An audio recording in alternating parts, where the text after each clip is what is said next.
Hey guys, just want to give a big shout out to Shark from Bravery Cafe for allowing me to film at the cafe in such short notice. Thank you, Shark. And if you guys haven't been to Bravery, please make your way down. The food is really good.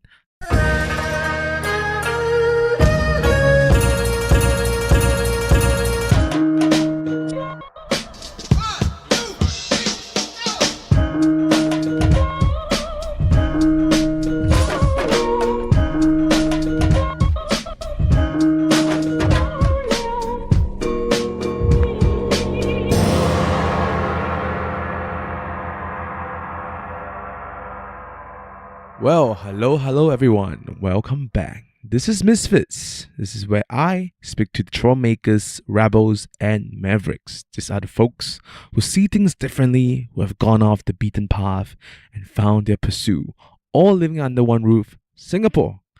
Oh, and today we have a good friend of mine, Jeremy Tong is actually an old friend from the army days. So Jeremy is a traveler, adventurer, and a mountaineer. So he has conquered many peaks throughout his 12 years of climbing, and some of these mountains include Mera Peak in Nepal, Aconcagua, I hope I pronounced it correctly, in Argentina, Lenin Peak at Kazakhstan, and he's currently plotting his way to the highest mountain in the world, Mount Everest. So in this interview, we spoke about his journey, epic failures, lesson learned, and societal pressure he faced on his way to conquering some of the highest and most treacherous mountain in the world. Thank you so much for coming. Bro. It's been a Thanks while. for having me. Yeah, it's been a while. Okay, so we met sometime a few years ago in army actually. Yeah. When I was in the recce unit. Yep. Do you remember how we first met? Like in what circumstances? What was I doing? What were you? Okay, so I got a feeling that I was trying to shred some paper. I'm not sure. I'm not very sure how we all met. Okay. But it was you were in the admin office, and then I came down and Was then I in that's my how PT kit? Probably, yeah, probably. And then I was trying to print something, and then I had to hand it to you. I was like, "Hey, what's your name, Brian? Oh, okay, nice to meet you." Were That's how we you met. with Zheng Yi and? Yeah, probably Vishnu and Zheng Yi. Yeah. Yeah, man. I know. I'm just curious because it's like how it's been a while since we are both in the army, and I just remember army was fun. Yeah. How do you find me as a person? Because later I'll tell you how I found you. Okay. Okay. That YOLO, you know YOLO? YOLO? Yeah, that's what you are, bro. Why? What do you like? What did I do that? We have very similar traits, as in we have our own passion and stuff like that.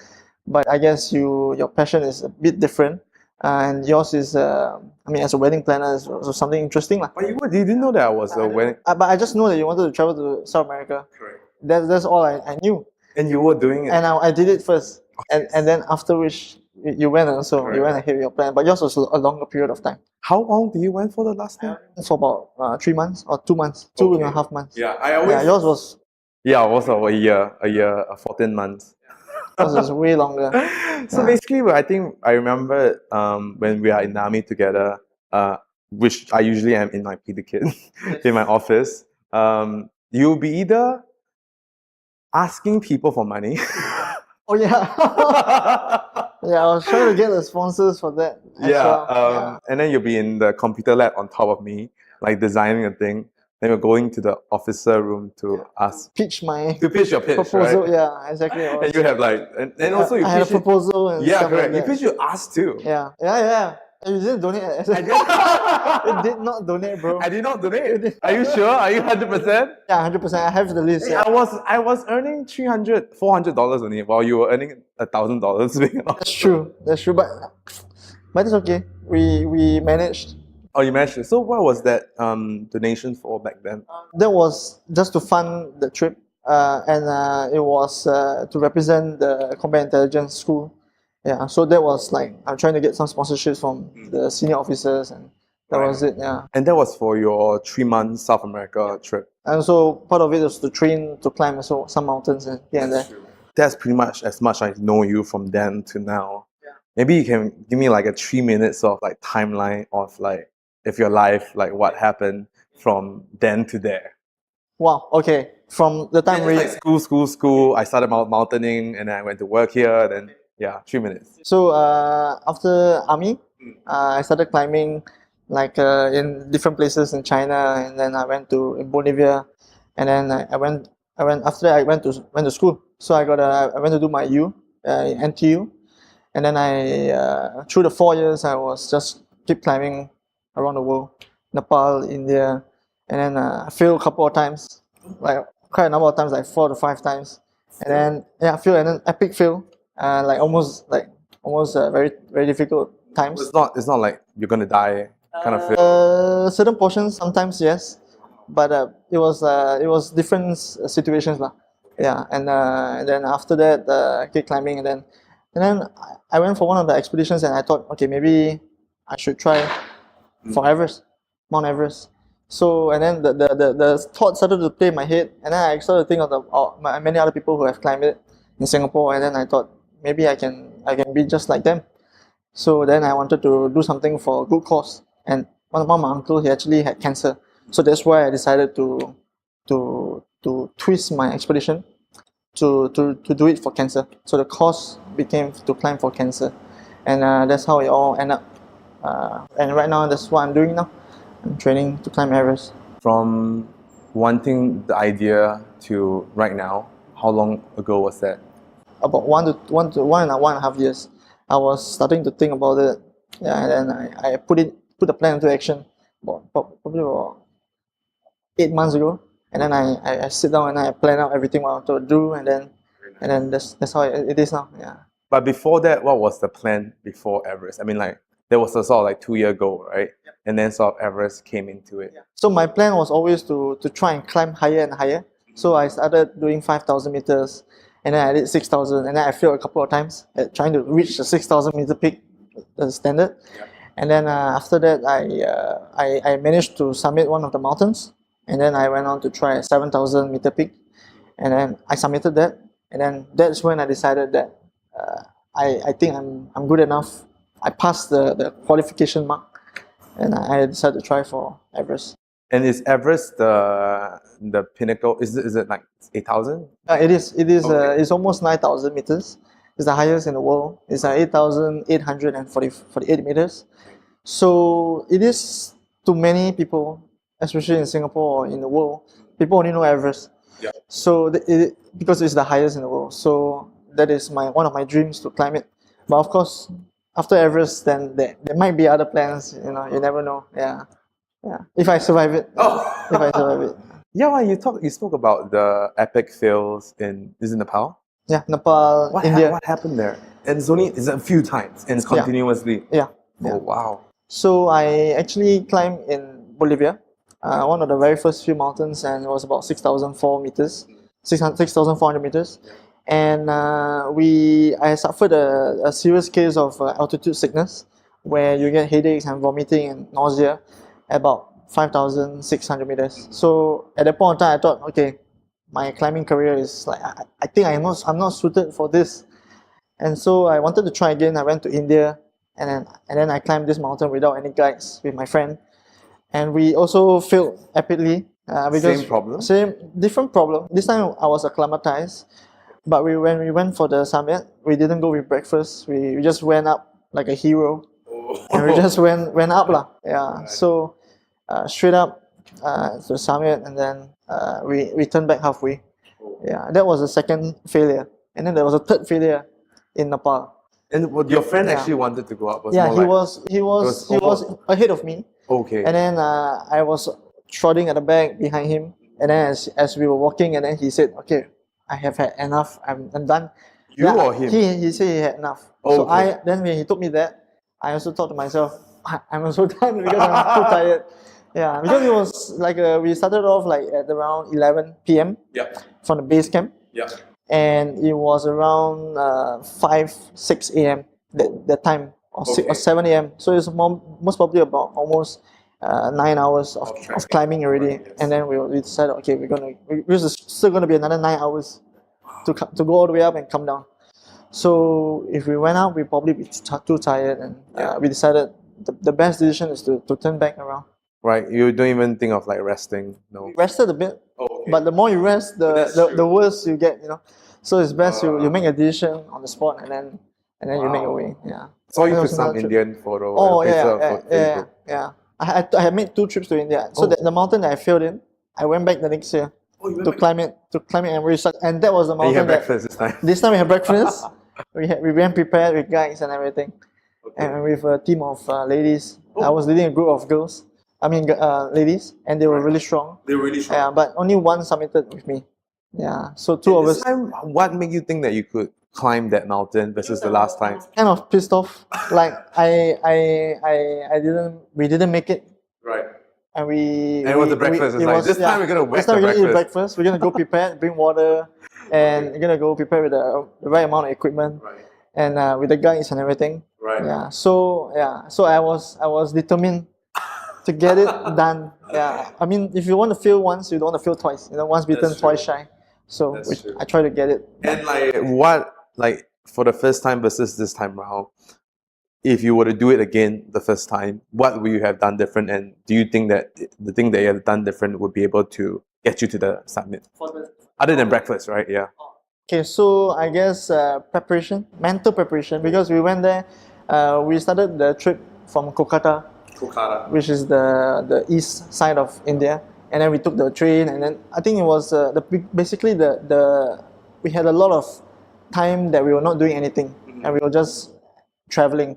So what I learned from that experience was that I always go into a climb, having trained to the max, and then flying straight to the place and climb it, rather than having some R&R before the trip, because then your training is not useful. I train a lot for the mental side of things for that trip. So I actually did all the longer runs and a lot of training for the staircases and stuff before I went for that trip, just to make sure that I was. Can you tell me some of your training routines, like versus back then, like like a year ago versus like now, right? A year ago. So a year ago, my training was I think the before expedition, I'll just do maybe I must have completed like 10 kilometers run, Okay. and then maybe like a 10 sets of 24 stories of buildings of HDB Okay. stairs. And it's all in Yeah. 1 week or like It's one within day. like a one week kind of 1 week. program. Okay. But now my program is a bit more extensive. So now I train like I just came back. Yeah. So I'm from Philippines. So my training I started on Monday, and then I started off in the morning. I had a long run, a short run, actually 6 kilometers. 6 kilometers. And then in the afternoon I went for a swim and swim. also a cycling. So I did like a triathlon training Okay. just to get my game into into training mode again. Right. And then some stairs will be another one. Oh, So okay. stairs will be like I'm probably clocking about 12 stories of 12 sets of 31 stories. Oh wow! So like Yeah, you found with a backpack. you found a taller building. Yeah, so a taller building and then up and down with a backpack and ankle weights as well. And Yeah. how many times do you do it like a day, like that's the one set? Okay. You do like 3 sets a day or So I have to do like basically 12 sets. 12 sets a day 12 sets of, no, as in of 12 31 stories. Yes, correct. But that's within like 3 hours. You will get it done in 3 hours. Oh, but Yeah. how heavy was your bag? Sometimes you start small, so about 12 kilograms, okay. and then you can push all the way to about 18. 18. Yeah, 18, 20 kilos. Yeah, that's the max I will go. Is that the same regimen you're gonna do for Everest? That's what I'm already doing. So yeah, so that is the plan, and then Every day. not every day. Maybe I have 3 days of training. Yeah. 1 day of rest. Another 3 days of training. Okay. So it's like I have 1 day rest in Yeah. between. Yeah, that's enough for me. Yeah. Oh wow! I mean, now the training seems a bit more like tough. Especially back then, it was like 1 week, and you only have like this amount. And this is like 3 days, and you're doing more than what you did 1 week before. That was last year. Wow! So 3 epic failures. Maybe 4. 4? or 5. 5? So India, I failed once. Nepal, I failed 3 times. On Nepal, you feel 3 times. Yeah, just actually, keep going. The truth is, in Nepal, I never had a summit. I never submitted a mountain. I have climbed 3 times in Nepal, 3 mountains, Okay. and all of them I have never submitted. I was this close to the summit most of the time.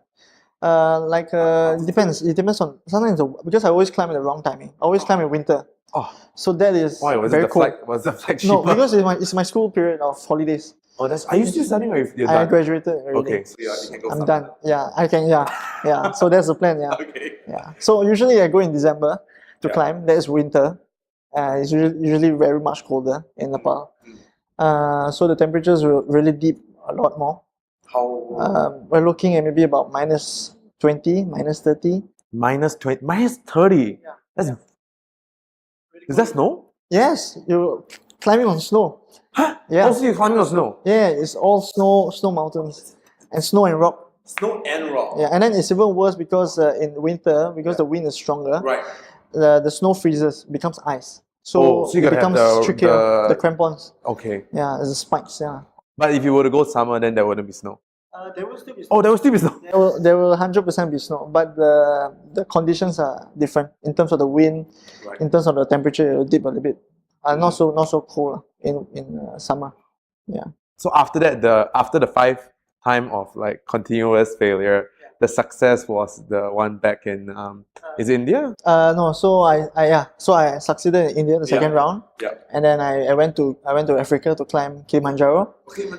That's one of the 7 summits. So I climbed that Wow. with 2 friends. We submitted that No guys. with guys. Oh, with guys. With Okay, guys, now you yeah. know. So I learned the trick to it, yeah, sort of.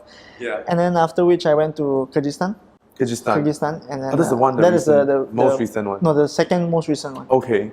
Yeah. So that one we submitted. I submitted with my friend, 2 of us, Yeah. and we were with guide. Yes.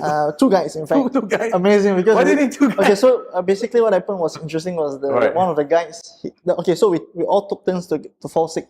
Oh, So the guys came back and then so in the end we had 2 guys because one of them fell sick, then he got replaced by another Oh, guy. it's not you guys. You guys didn't feel sick. We also fell you sick. fell sick So too? I fell sick. My guy fell sick first, then he got replaced by another guy. Okay. I fell sick, Uh-huh. and then my friend fell sick, and then the next guy fell sick, and then after that they all came back, and then we had 4 of us. Do you have enough time to recover to climb? The expedition is about 21 days, Oh. so we had time to go back to base camp, rest, and then go back again. And usually is for that place in Kilimanjaro. Oh, sorry.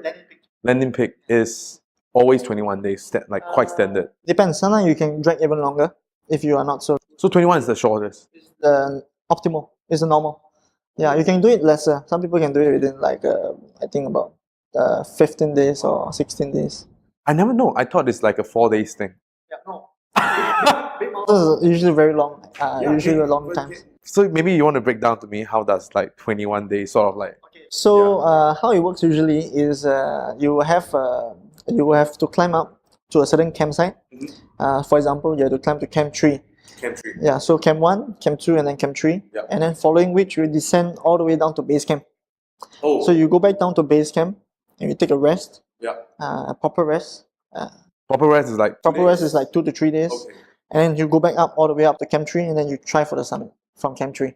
That's an example of how it works. Why don't you rest at Camp 3? So usually the golden rule of climbing is you always climb high and you sleep low. So because when you sleep lower, the oxygen is more. More. So you will have a better way of recovering your energy. So you recover faster and then you get stronger. So if rather than you climb so high and then there's lesser oxygen on the top, Right. and then you cannot recover so well. And so like from like 1 to 3, how long does it take? So 1 to 3 takes approximately about 8 days, And then 3 to base camp. and then another 2 days down, Rest. and then all the way up again 8 days, and then summit, and then all the way down again. So about 20 days. So like your base camp is at the altitude level is at level like camp 1 side, campsite 2 or Base camp? yeah, the base camp. It's lower than Camp 1. So base camp is sometimes depends, but for that mountain is about 3,005 Okay. around there, and then Camp 1 is at 4,002, and then another I think So you're literally climbing back to camp 1, then back to base camp.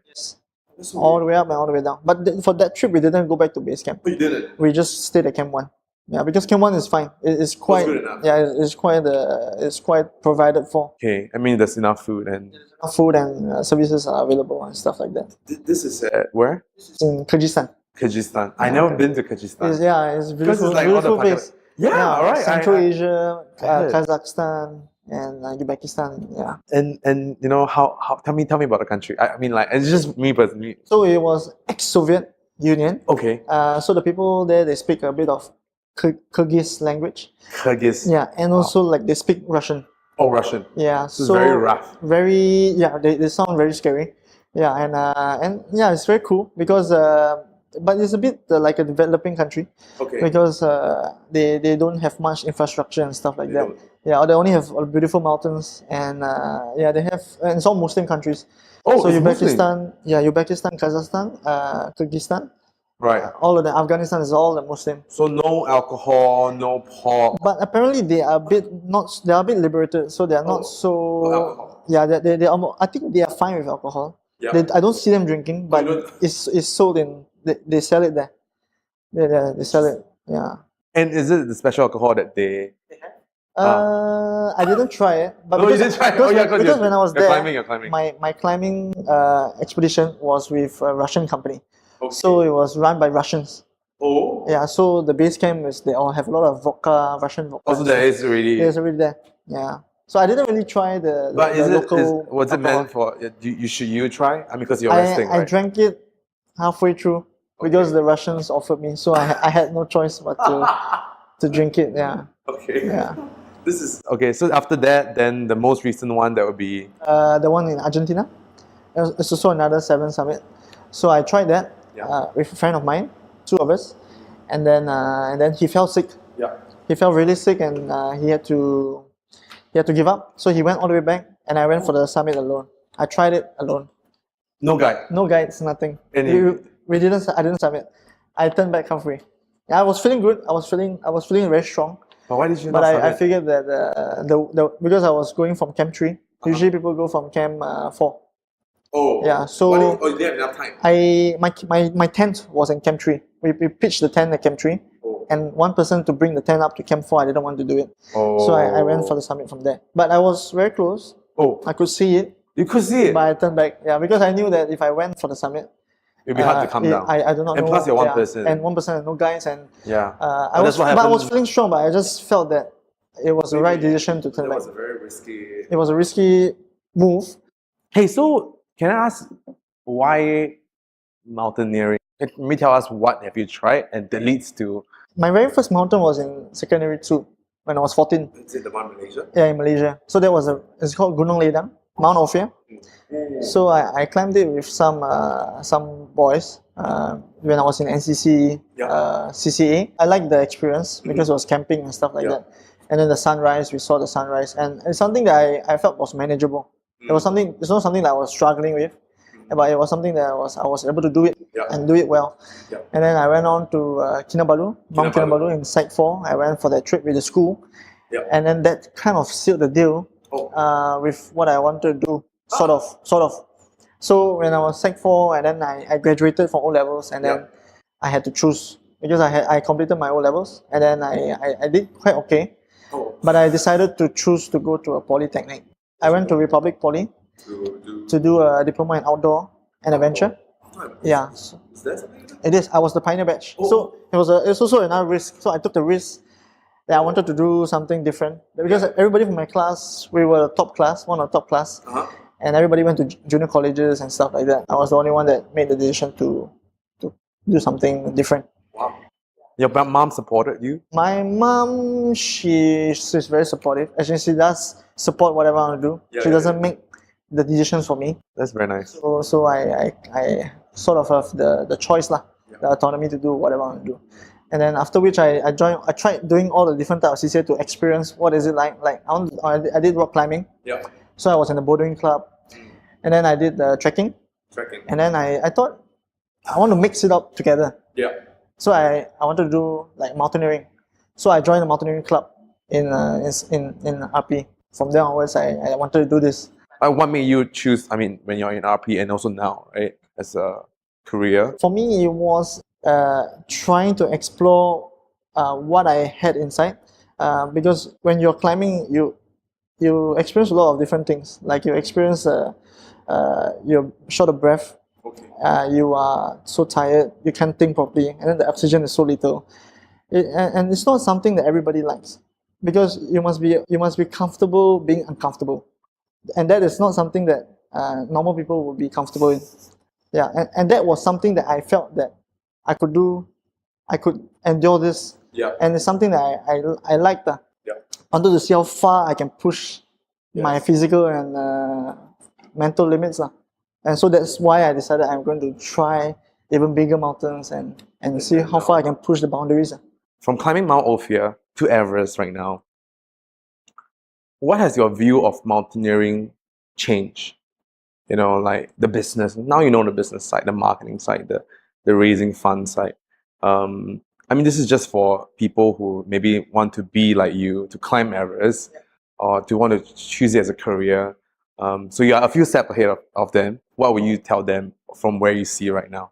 I would advise them to to to to put both feet in whatever that they want to do. If they want to do climbing, then don't be afraid, because if you have one foot at the back, you're probably going to be doing some mistakes. And in climbing, you need to have full concentration and focus on what you're doing. Having the fact that there is a business side, that means you have to raise funds and stuff like that. It is kind of tough, because it is not something that you do on a normal climb. Normal climb, you just pay money and you go and climb the mountain. But Mount Everest is such a big mountain that I mean, if you're a normal guy like me, from a normal background, you're probably not able to have the money to fund it yourself. So it's going to be a lot of effort. And to me, raising funds is even more tougher than, I think, climbing a mountain, I guess. So if I can raise that money, right, I think climbing a mountain will be sort of easier, in the sense that I know I've already done my job. I've raised the money. How much are we looking at? We're looking at about $60,000 to $80,000. 60 to 80,000. Yeah, Singapore dollars. How can you what is the breakdown of 80,000? 11,000 US Yeah. is for the permit. It's permit. Permit So only. you pay the government What? that amount of money. 11,000. Yeah. So I don't want to say anything bad, but Nepal is the money goes to the government. So that's what they make money from. Right. Permits, yeah. And then the rest of it is all services that you pay for the guides, you pay for the Sherpas, you pay for the porters to bring in the stuff. And then from then onwards, the rope fixing. So they'll fix the rope all the way up the mountain. So because it's such a big mountain, the scale of it is immense. So there'll be a whole huge group of Sherpas to fix all the rope all the way up. So that requires a lot of money. You pay the Sherpas to risk their life to do it. And they earn a lot of money from there as well. Yeah. Because other people have climbed before, isn't there like infrastructures already sort of? No, because after every season, everything gets taken down. That means, like, for example, like I run a company and I run the program for Everest. After the season ends, the base, the tents, the toilets, everything is taken down. So there's nothing left in base camp. Because for environment, I guess, the nearest place that has infrastructure is further down the mountain. It's a tea house. So they have infrastructure there. They have toilets and they have a hotel and stuff like that. Yeah, but at base camp, everything gets fixed and everything gets taken down. And so that's why you pay so much. You pay for the kitchen tent, pay for toilet tent, blah, blah, blah, your own personal tent. Saying that, like, in today's generation, when we climb Everest, it's way easier than people who are like, I don't know, and they probably don't have the equipment that we have. You're like, light bags and like super sleeping bag. There's like, now it's like you're literally wearing the sleeping bag on yourself. It's called a down suit. It's like a down suit. You wear the down jacket, but it's a full suit all the way down to your ankles. So it's full of feather. So you feel warm as you're walking. So those equipment is different from back in the day. so you just sleep with your clothes on? Not all the time, but if you feel comfortable, you can sleep with it on the mountain. But at higher camps, you can do that. Yeah. Yeah. And so the equipment is all different. The balaclava and everything, the goggles and everything. Yeah. And the boots are, of course, much different from the past. Last time it used to be leather boots. Heavier. Yeah, now it's like double plastic boots. So it comes with the gaiters and stuff like that. Also, it's like waterproof. It's waterproof all the way up to your knees. So it's way different from, I mean, even the oxygen bottles are different in terms of weight, in terms of the efficiency of the oxygen, how it comes in. And like, we're talking about this like, it's like 100 years back. Is it like just 20 years back? 50 years back. 1953. This Those were the year. very first time they Very submitted first Everest. pioneers of- Yes.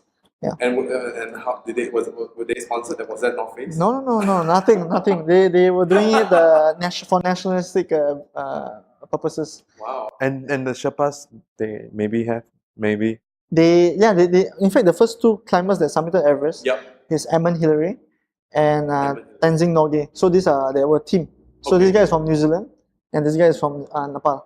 So they were one team. They made it to the summit. And they were good friends. I don't know. No, they both of them passed away already. Oh, the passed away. But they were best friends. Yeah, I mean he contributed a lot to Nepal after the climb.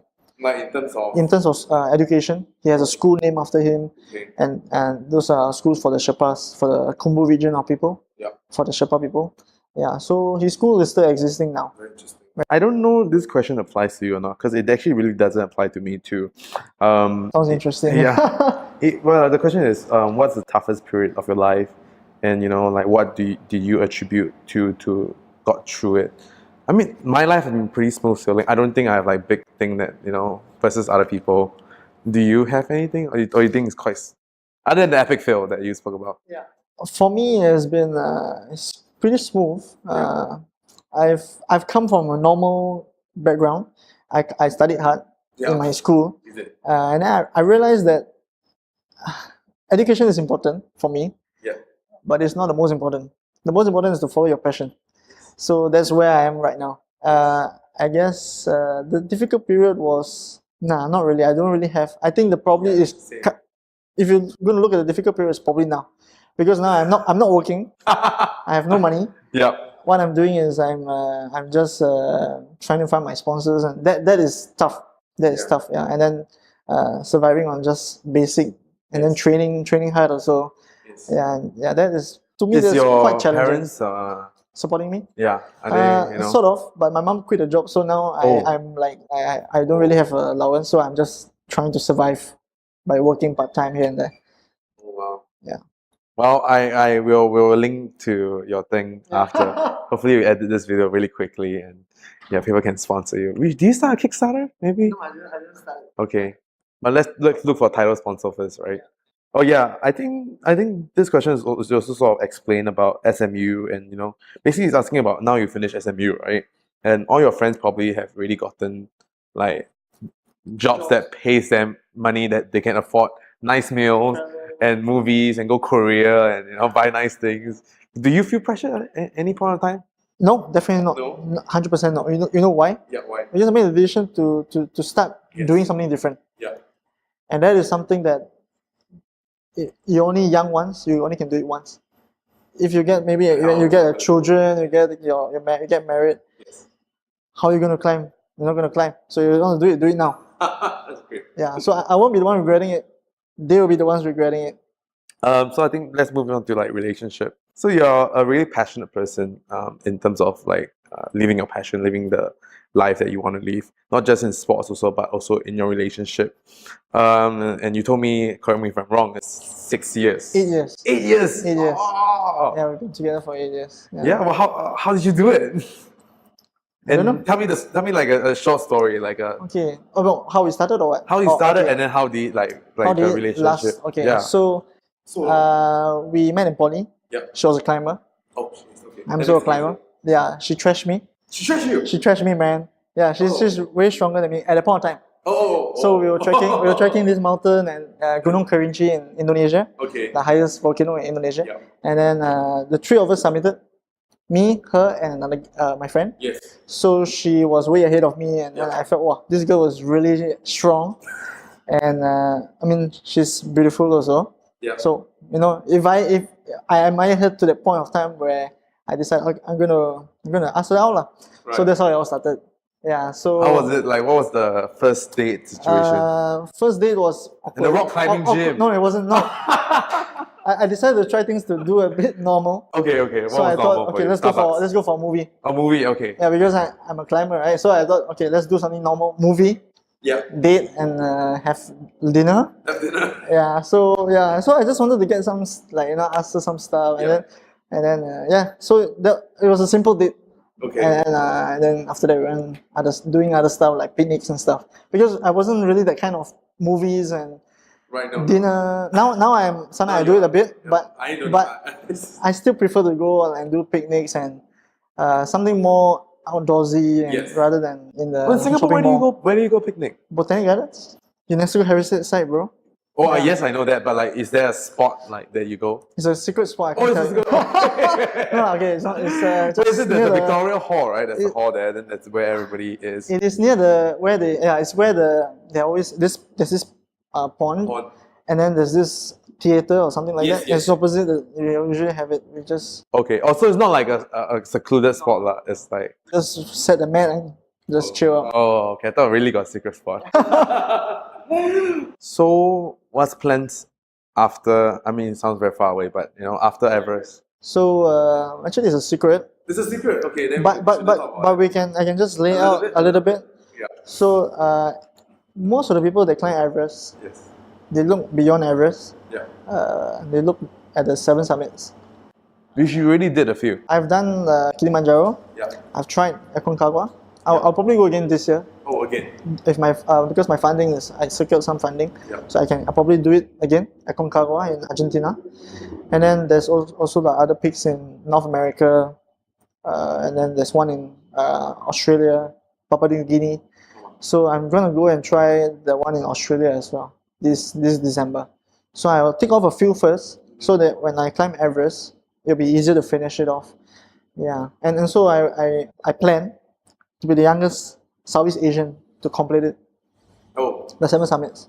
What is the youngest? I think it's like 28 or something like that as of now. So if I'm gonna rush, I can probably clear it before 27. And that would be the plan. Of course, I have bigger plans, but I secret, probably secret. need to start working. Maybe I'll work. Maybe I'm not sure. Yeah. So there's always some opportunity that knocks on the door, and maybe I will try for it. Okay, so I'm going to ask you some quick questions. It's quick, but you don't need to answer quick. So advice for your 18-year-old self, and place us where you're at. Good or bad? Okay. I think I wouldn't have any advice. I think. No. I think I live life with not much regrets. Yeah. So I think, yeah, I think if I'm looking at my own self, Yeah. I'll say just do what you're doing, and that's and great. yeah, I mean it might not be the right decisions Yeah. at all points You of learn. time, but you learn to make the correct those decisions along the way. So that's what I think. Not I've even done. like eat breakfast while you climb that. Oh, that of course. Eat breakfast, and I mean, you learn the mistakes, right? You Alright. learn from your mistakes, and then you don't do the stupid stuff again. Yeah. Guys, Yeah. invest in guys. Yeah. And is there any books or documentary that you recommend? If people want to get started on mountaineering or trekking or climbing, then they should read the Bible of mountaineering, which is Into Thin Air. Into Thin It's talking about the 1996 Everest disaster, and yeah, I mean there was a show on it also recently. So it just lays out the dangers of climbing and what exactly if they want to do climbing, they must be willing to take the risk. Yeah. I mean the risk that they will die. Yeah, so that is something they can start reading on. It's a good book. Also, I read this book called Mountain Madness. This guy that also died in the 1996 disaster.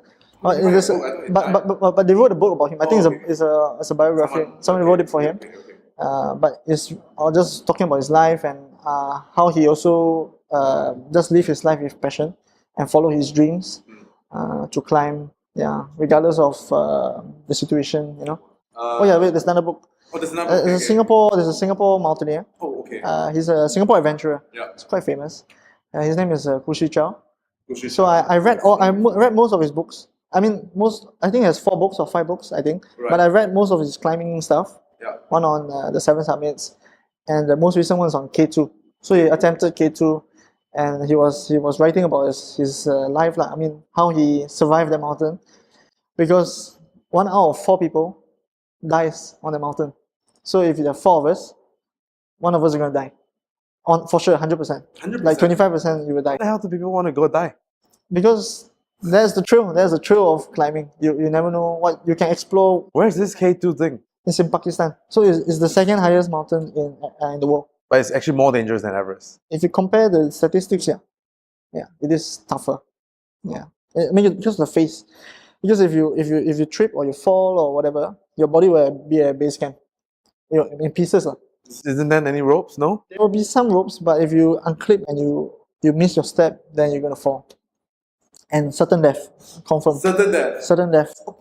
Yeah. So that was one of the books. He's right. His book is K2 by Hu Shuqiao. That was He's one of the 4 who survived. as in he submitted. Yeah, but that season that he climbed, I think some Koreans they died also. You know what? You know what's crazy is that like I never know it is that risky. Because like, okay, maybe like this is the last time I'm gonna talk to you. It could just be that situation. Yeah, it could happen. Even I had a friend. He also passed away. He was my army friend. He was not my army friend. He was from my secondary school. Yeah. He was my senior. And then he went to Australia to study, and then he went to New Zealand to climb. And then he actually died when I was in OCS. So I was messaging him on Facebook, and then he never replied.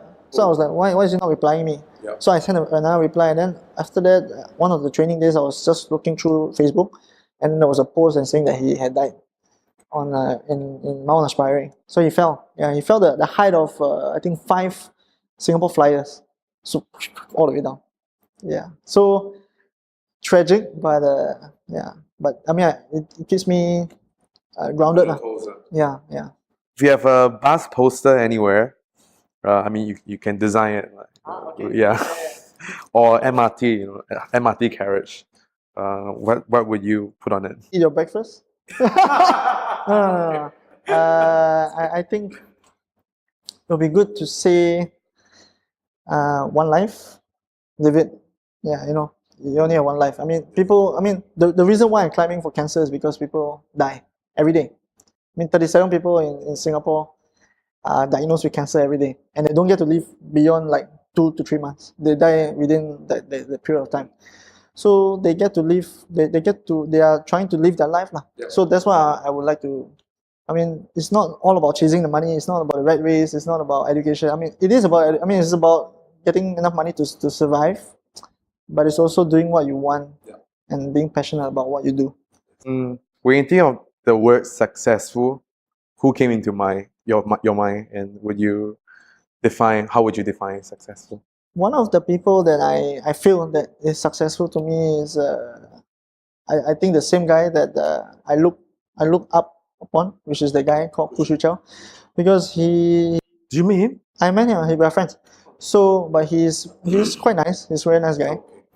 He's humble. But he has done Everest 3 times. He has climbed K2, and then he has done the 7 summits. He has done the North and the South Pole. Yeah. So, but then again, he's married with kids. He has 2 kids, amazing kids, and so to me, I mean, even though he risks his life every time, but he dares to do what he wants to do. He's afraid. I believe he's afraid sometimes. Everybody has fear, but he handles that fear quite well. And then he also has a business. He brings people on trips to similar mountains, but smaller mountains like Kilimanjaro and stuff like that. So he has a business. He does what he wants. He has a family. And he has a balance. Yeah, but if I were to do it myself, I will not risk so much after a while, because The family, because the children is young. They are young, and there are certain things to prioritize, I guess. So, but to me, that is one of the people that I define as a success in terms of pursuing his interests. What are some of the most common misconceptions about you or your work? People usually ask me like, "Are you afraid to die?" Of course, yeah.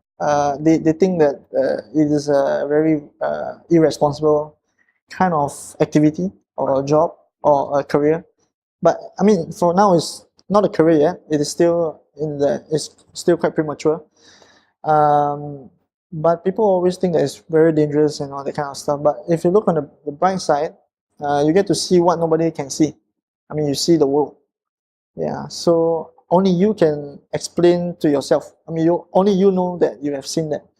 You can't explain to people, "Oh, I've seen this place, I've seen that place." They will never understand unless they're there. So that is one of the, I guess, one of the things that they will not understand. They will not know what I feel. Yeah, and yeah. So and so maybe another thing is maybe so now I'm in the crossroad of my life, right? So like my parents, not my parents, like maybe my aunties or maybe my mom's friends will ask, so what is your son doing? Is he going to look for a job after he graduates from NTU? Then so usually that kind of questions. Yes. Then you try so hard to explain to them, oh, I'm going to do this, I'm doing this because I want to do it for my passion, But because maybe they are the older generation, they might not be able to understand. Yeah, it's only the current generation of people that will understand much more from the inside what you're trying to do. Yeah, I mean in Singapore. How do you deal with the aunties then? Just try your best to explain to them or not turn up at all. Yeah, so usually Chinese New Year, sometimes I will not be there. I mean sometimes. Okay. Because I Because run I do trips, the run same. trips also. I mean that's the truth, right? I mean it's a hassle to explain to everyone. I just say I got so tired. I mean that was before I started my business, right? Because I never know it's gonna like be okay, successful or not. So I never want to jinx it.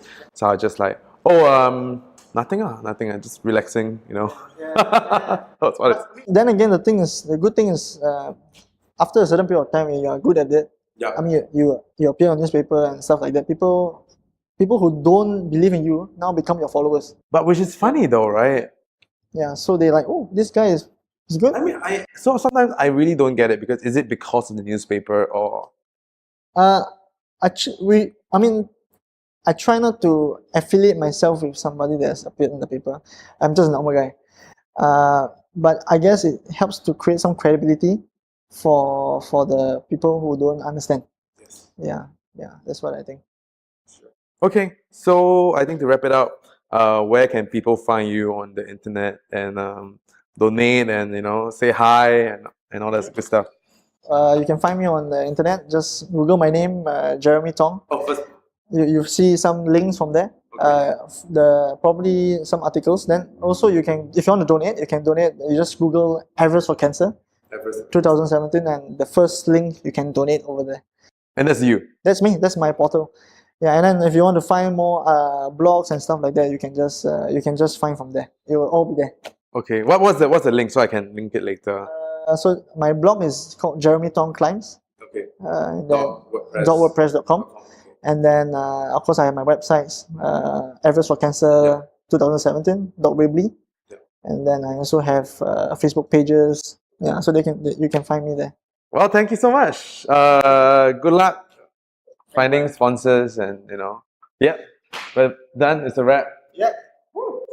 Chop. Thank you guys. Oh, not bad. Good, good timing. Good time. Sweet. If it doesn't work, how? Retake. Retake. Habis like that. Hey guys, you survived the second episode of Misfits. Thank you for staying throughout this episode. All the show notes, links to books, shows, movies can be found on the website. It's bryanvictor.com. So it's BRYANVICTOR.com. So this is a personal project that I'm experimenting. Actually, all costs is coming out from my pocket and for people who are willing to donate their time to this episode. So if you like it, I have a favor to ask. I make a bet to hit 1,000 email subscribers by the end of the year. So please share with your friends who you think might benefit from it. Come to the website, subscribe, put your email down. All new episodes will be sent via email, so you'll be the first one to get it. Again, thank you so much. I will see you soon.